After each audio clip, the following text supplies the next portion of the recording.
Now hear me. Today, we begin with a step, a revolution. This present-day Sahel is the difference. Taking back control of our resources. Wear her like a coat in winter. Have your gold reserves button you up. Tie your suits in your own currency. And as you walk, diplomacy, laws, and treachery will follow like a neatly structured disease. Don't look back. Take ownership and walk. Thank you, Africa. Mama Africa. Oh, yeah. You make African great. Thank you, Africa. Thank you, Africa. Good evening, ladies and gentlemen. I am Jainaba. I'm a spoken word artist.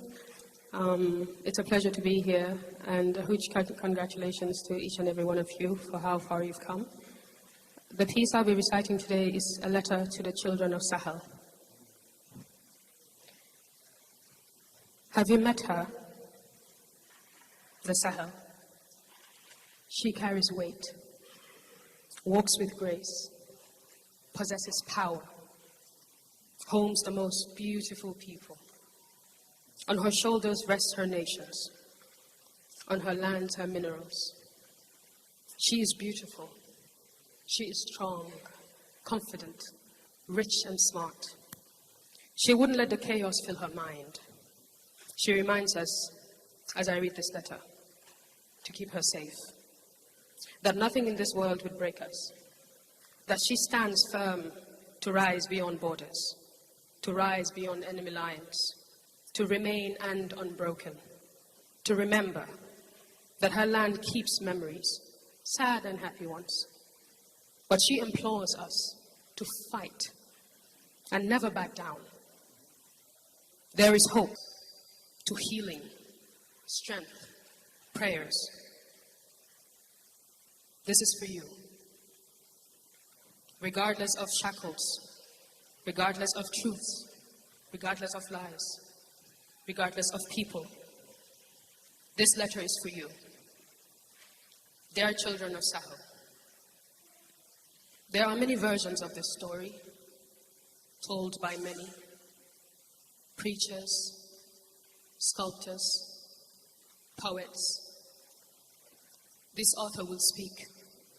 This author will bite, chew, and spit without remorse. This author will open books you've hidden.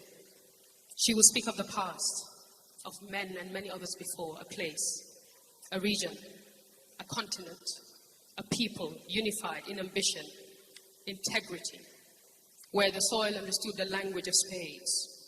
Men had compassion for the weak. Every book had a home, and every pen knew history. Knowledge then laid carpets on every street before your cousin Timbuktu of ours and burned the library. Men then stood firm with their buckles tight, before blades were switched for dresses. You think GMOs could be compared to organics? Don't misinterpret delusion for reality. You talk about wealth. We're the people of Africa, rich in culture, knowledge, minerals like you've never seen before. A system built not on blood and greed, a learned people. Bodies healthy enough to serve a lifetime. Their food wasn't tampered with. They knew technology and architecture too. Does it surprise you? They had laws that served God. It was fair and not disingenuous. A system that distinguishes the wealthy and the needy. Not one that takes a piece of your mind for a piece of your minds. Not one with an invisible hand to rule. Not one built on fiscal illusion and a hidden economy. This should be a better and different governance. Not one with an order for a new world, a game of chess. Betrayal as a peak element, a great hypocrisy to divide and conquer, and all they scramble for our lands. And anyone with a shred of knowledge, kill them all, except for traditions and language. Everything was taken from us, including our titles of royalty.